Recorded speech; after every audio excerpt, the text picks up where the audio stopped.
Começou nesta manhã o julgamento no Tribunal Superior Eleitoral que pode tornar Jair Bolsonaro inelegível. A sessão ficou restrita a manifestações dos advogados e do Ministério Público Eleitoral e será retomada com o voto do relator, o ministro Benedito Gonçalves, na próxima terça-feira.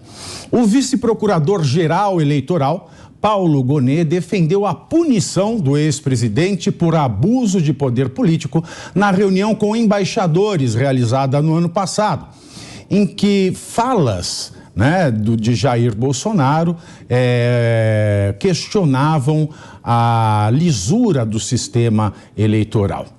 Bom, e o Paulo Gonet, que é o procurador-geral eleitoral, disse que as falas deles não estão albergadas na liberdade de expressão. Disse ele, aspas, conclusão dos autos conduzem que o evento foi deformado em instrumento de manobra eleitoreira, traduzindo em desvio de finalidade. Fecho aspas. E aí, Nelson, eu estava acompanhando em tempo real as falas de um lado e de outro, do advogado do PDT, do PGRE, do Procurador-Geral Eleitoral, do Ministério Público, do advogado de defesa. Muita coisa foi dita, né? O PDT, ele trouxe mais fatos para esse julgamento, à revelia do que diz a legislação processual, né, que você tem que ficar ali restrito ao que foi trazido na inicial, porque foi aquilo que a outra parte se defendeu. Não tratar de outros assuntos, você tem que ficar ali, pediu aquilo, aqueles fatos, é isso. Quer investigar outras coisas, outra ação, desiste daquela.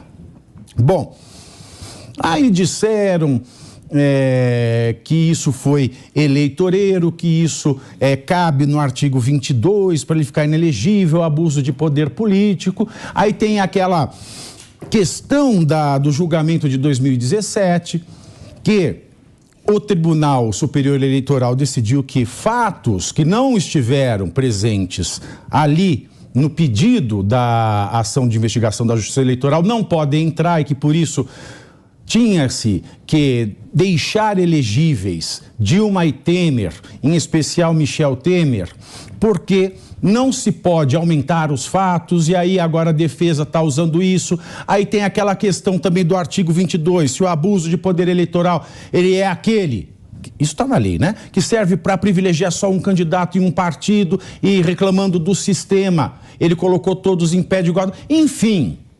Deu uma paralisadinha, uma pausinha, volta na terça e, ao que tudo indica, na terça vai ter mais uma outra pausinha para voltar em outra sessão, porque parece que será um julgamento terminado em 3 sessões. Mas o relator é o Benedito Gonçalves, é aquele que ignorou o texto da lei para caçar o Deltan Dallagnol.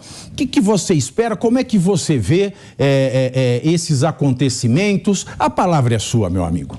Olha, primeiro, muito boa tarde, Thiago Pavinato, Ricardo Rous, Felipe, professor Suano, toda a audiência do Linha de Frente, da Jovem Pan.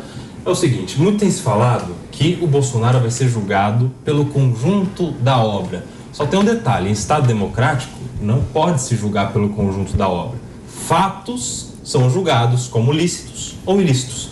Fatos podem ser ilícitos. Vamos lá, é o seguinte, parece que o telefone do Nelson está desligado. Olha que bacana. O microfone, deixa eu ver a caixinha do seu microfone aqui. Vamos ver. Aí. Não, está ligado aqui, viu? Tem uma luz verdinha aqui, tá? 1, 2. Tá, ó. Tá testando aí, ó. Vocês estão ouvindo? 1, 2. Teste som. Tá testando? Tá ouvindo? Teste som. Tá ruim?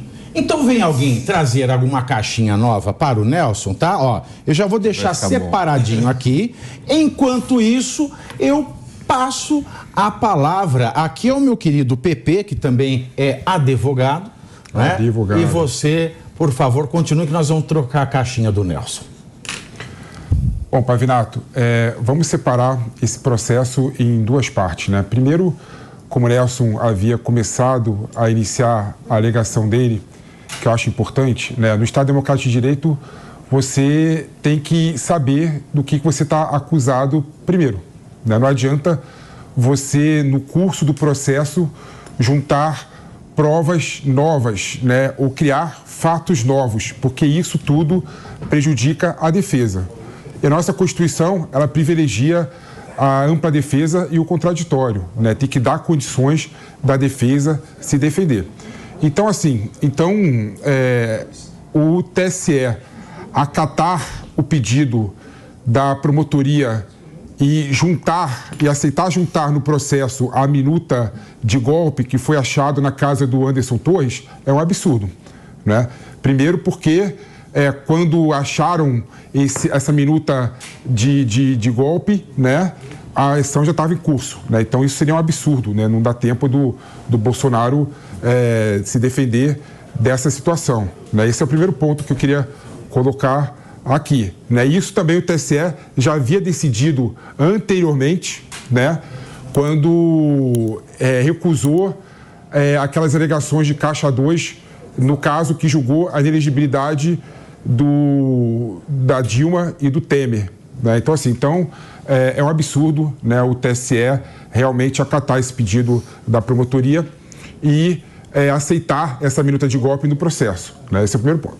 O segundo ponto que eu queria deixar claro aqui é que isso não exime o Bolsonaro de ser criticado e de ser processado pelaquela reunião, que foi uma reunião bizarra, que ele chamou embaixadores do mundo todo no Palácio do Planalto, usando a estrutura do Estado, né, divulgando a reunião por meio da TV pública, para falar mal do sistema eleitoral no Brasil, para falar mal das urnas eletrônicas sem qualquer tipo de prova. Isso, na minha opinião, Pavinato, isso já é motivo suficiente para declarar a inelegibilidade do Bolsonaro. E eu falo isso não porque eu acho isso do meu ponto de vista, da minha convicção pessoal. Eu falo isso porque há julgado no TSE, como houve aquele do Francisquini, e que o Francisquini perdeu o mandato, veja só, perdeu o mandato porque ele gravou um vídeo falando mal das urnas eletrônicas sem nenhum tipo de prova, né? Então vamos separar a situação, né? A questão que é o absurdo o TSE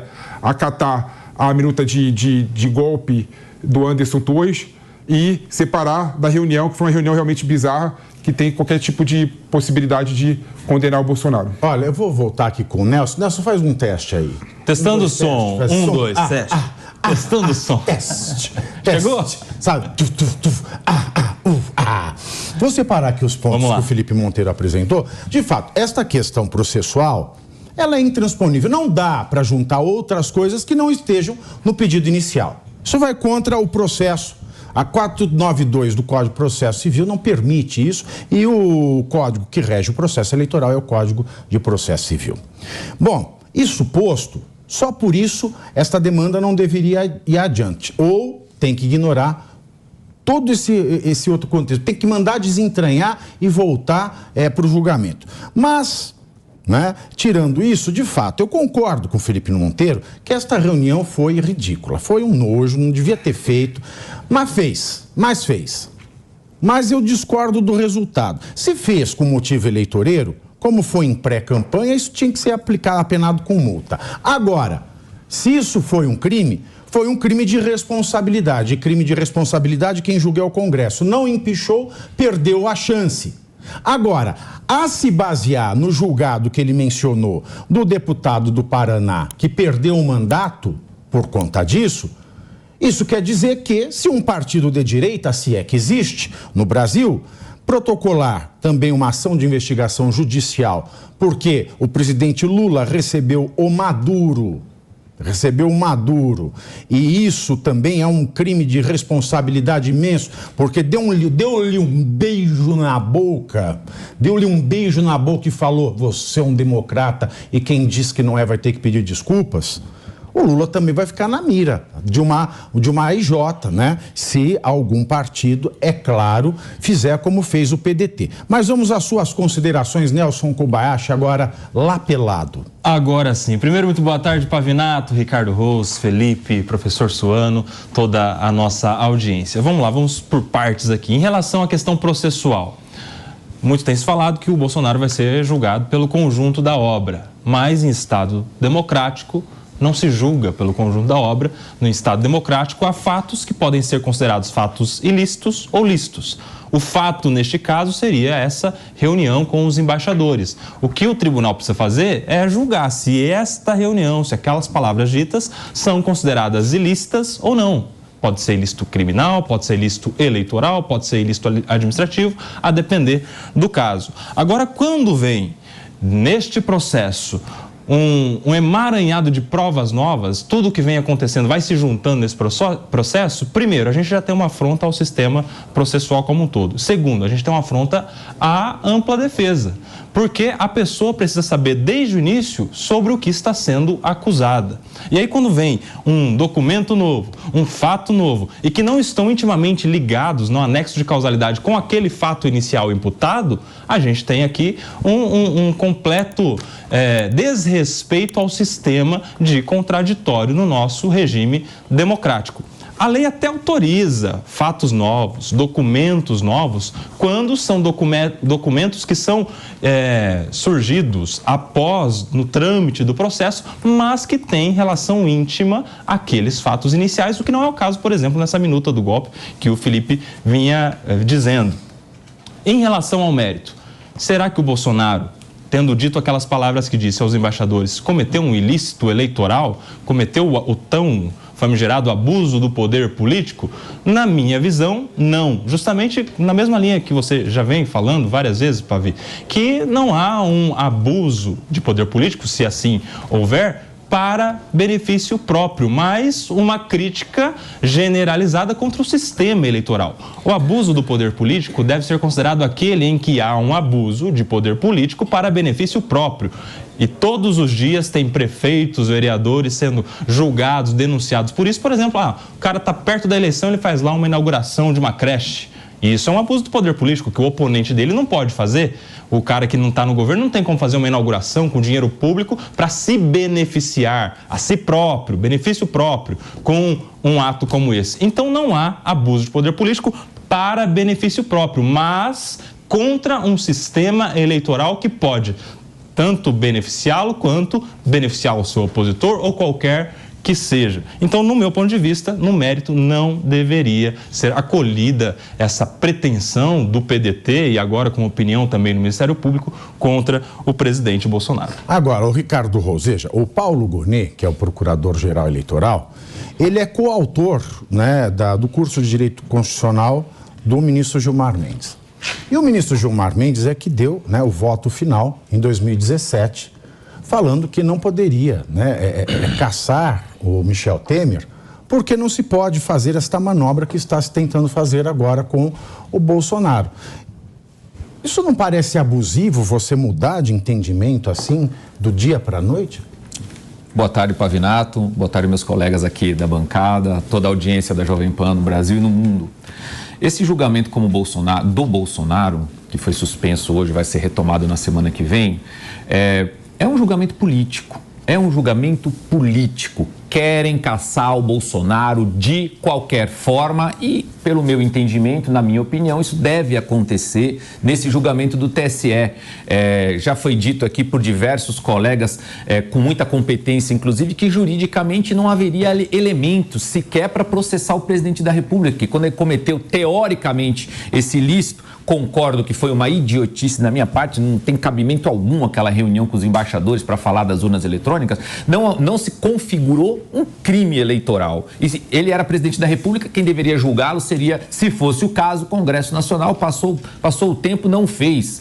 Porém, estão procurando qualquer coisa para tirar o Bolsonaro da disputa eleitoral de 2026. Por isso que está se anexando toda e qualquer prova que eventualmente apareça, que possa corroborar e somar um volume, se desprezando toda a lógica jurídica de lado. A gente já viu que isso foi feito na cassação do mandato do Deltan.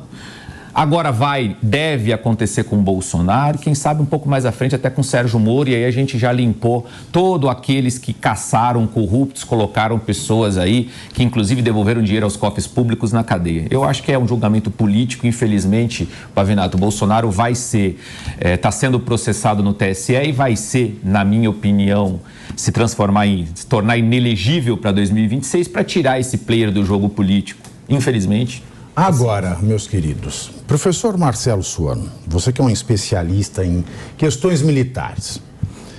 Ontem, uma das notícias que mais repercutiu foi a matéria do periódico britânico Financial Times, falando que o Biden teria interferido no processo eleitoral para garantir que a democracia do Brasil não falhasse. Eu tenho para mim o seguinte, sabe o que aconteceu nas últimas eleições? Transformaram um presidente em fascista para que elegessem um fascista presidente. Eu não tiro isso da minha cabeça.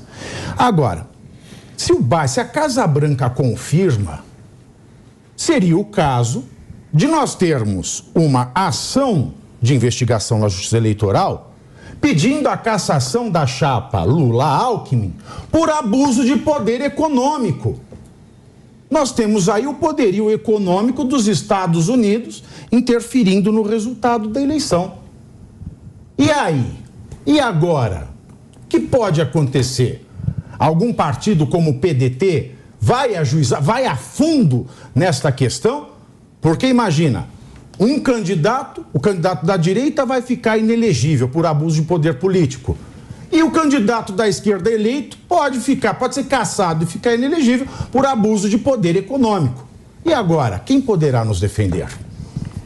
Inicialmente, boa tarde, Pavinato, boa tarde, o Felipe, Ricardo, Nelson, boa tarde a toda a equipe maravilhosa da Jovem Pan e a todo esse público fantástico que nos acompanha. Pavinato, são muitos elementos. Eu vou começar, então, apenas tentar apresentar uma reflexão sobre este elemento da participação dos Estados Unidos, se porventura se confirmar. Financial Times, ele apresentou uma argumentação, apresentou que há elementos que o Biden possa ter interferido nas eleições brasileiras. Se porventura isso se confirma, a interferência externa de qualquer Estado num processo eleitoral no Brasil invalidaria por si só, sem precisar colocar muitos outros elementos, a eleição que ocorreu. Mas dificilmente isso será verificado, dificilmente isso será comprovado. Por qual razão? Porque criará um problema no relacionamento entre os estados difícil de ser mensurado, mesmo porque aí nós teremos certamente uma intervenção dos Estados Unidos caso, porventura, os norte-americanos sejam colocados no baile, apesar desta acusação ter surgido. Agora, imagina que bonito o Lula na reunião do Foro de São Paulo, falando, olha, eu estou aqui nós estamos aqui por conta da intervenção do imperialismo norte-americano. E vai começar logo aqui, né? Vai começar agora dia 29, a reunião do Foro de São Paulo, e para o Lula é muito interessante. Por quê? Porque, segundo consta, os norte-americanos, eles são os imperialistas. Isso é uma tese que vem desde o início do século XX, do Lênin. O imperialismo é a etapa superior do capitalismo, foi se desdobrando até chegar no Fernando Henrique Cardoso, quando criou a teoria da dependência. E essa teoria da dependência associada, que ele trouxe esse elemento a mais. E essa tese é usada até hoje por todos aqueles que são de esquerda na América Latina para dizer que a classe social mais alta, os empreendedores ou os empresários, eles estão associados com o Império Americano ou com o Império Capitalista das grandes potências para explorar o seu povo. Ou seja, se o Lula admite ou se ficar comprovado, vai ser muito feio para ele, porque ele simplesmente está dizendo que ele sim é um instrumento do Império. Eu gostaria que ele explicasse isso para o PCO, porque pelo menos parece que é o único partido de esquerda que, apesar de eu não gostar do que quer, tem coerência doutrinária, porque eles pregam a revolução e querem ir para a revolução a todo custo. E não admitem participação nem conversinha com a alta burguesia, segundo fala o PCO. Mas tem também, eu gostaria só de concluir, para falar sobre essa questão do que está sendo feito com o Bolsonaro. Eu já falei isso aqui algumas vezes, mas eu vou ter que reiterar. A questão sempre se passa, é muito curioso quando se vê buscar argumentos jurídicos para tentar dizer que o Estado Democrático de Direito está sendo preservado ou foi uma tentativa de afastar um fascista. Da minha perspectiva, não é isso. Sob a alegação falsa de defender a democracia, se estão jogando fora o Estado Democrático de Direito. Quando o Felipe trouxe aquele elemento, eu concordo com ele, por colocar uma minuta sob o argumento de que aquilo... E olha que coisa curiosa, o que está sendo dito é, não, fatos novos eu não posso trazer, porque juridicamente você não pode colocar outros fatos, porque você tem que julgar um fato específico, mas você pode considerar provas novas que podem ser arroladas no processo.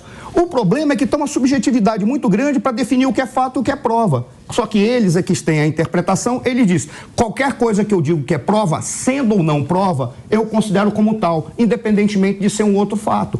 E aí o que está sendo feito? Estão minando o Estado democrático de direito apenas para fazer um julgamento político e um julgamento que tem por intenção afastar a figura mais importante da direita, independentemente de se gostar ou não, do que eu gosto ou não gosto, não é isso que está.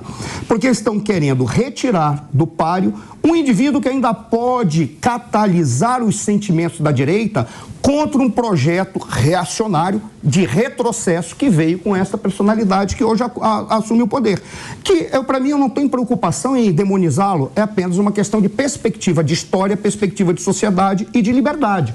O que está aí não está trazendo a novidade, muito pelo contrário, ele vai num passado mítico que supostamente ele criou para trazer e deixar o país da mesma forma como sempre foi. Ou seja, o Estado é tomado por um conjunto de indivíduos que acham que os instrumentos do Estado são propriedade sua e que o espaço público é apenas o jardim das suas casas.